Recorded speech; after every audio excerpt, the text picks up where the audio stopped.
Bismillahirrahmanirrahim. Assalamualaikum warahmatullahi wabarakatuh. Perkenalkan, nama saya Merlin Amelia Putri dengan NIM A1P1240114. Saya dari Prodi Pendidikan Geografi, Fakultas Keguruan dan Ilmu Pendidikan.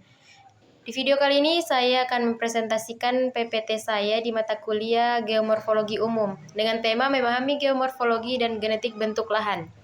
Baik, yang pertama itu aspek yang dikaji dalam geomorfologi dibagi menjadi dua, yaitu epistemologi dan ontologi. Epistemologi dibagi menjadi 4 bagian, yaitu morfologi terdiri dari morfografi dan morfometri, 2 morfogenetik yang terdiri dari morfostruktur aktif, morfostruktur tanah, dan morfodinamik, 3 morfokronologi, dan yang keempat morfoarrangement. Sedangkan ontologi terdiri dari unit genetik, di mana unit genetik lagi dibagi menjadi relief, proses, struktur, material, dan waktu.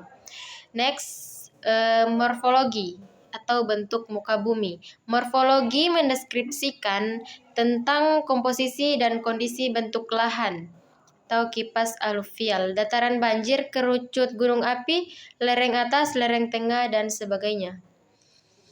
Morfometri yaitu kondisi bentuk lahan secara kuantitatif atau kemiringan lereng, elevasi, jarak puncak dengan lembah, besaran longsor lahan, dan sebagainya.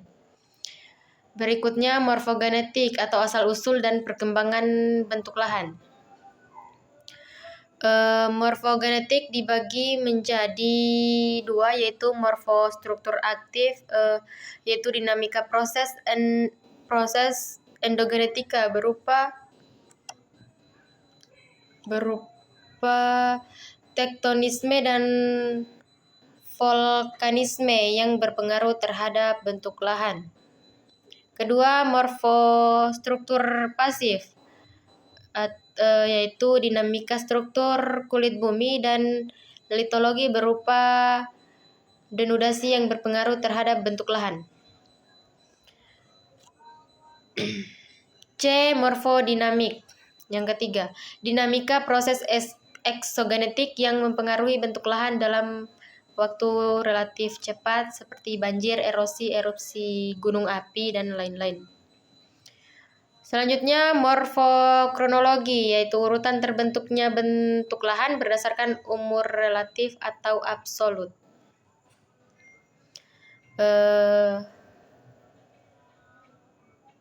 Yang selanjutnya morfoarrangement, yaitu hubungan antara bentuk lahan yang satu dengan lainnya secara kontekstual dalam susunan keruangan serta kelingkungan dan berkaitan dengan proses geomorfik.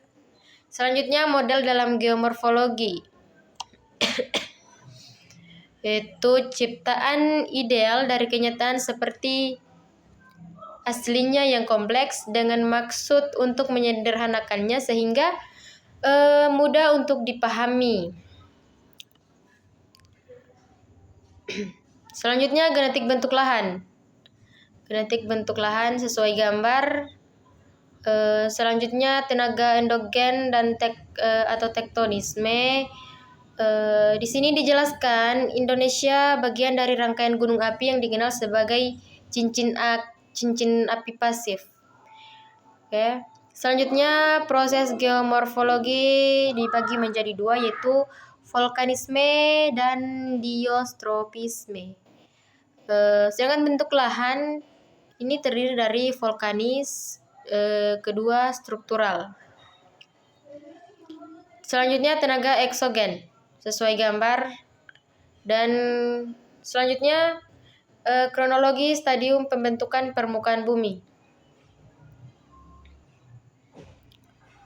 Next, proses geomorfologi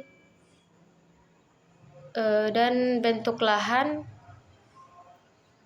Bentuk lahan yaitu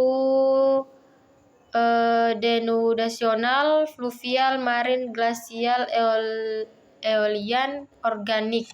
Baik, sekian mungkin itu saja yang bisa saya presentasikan.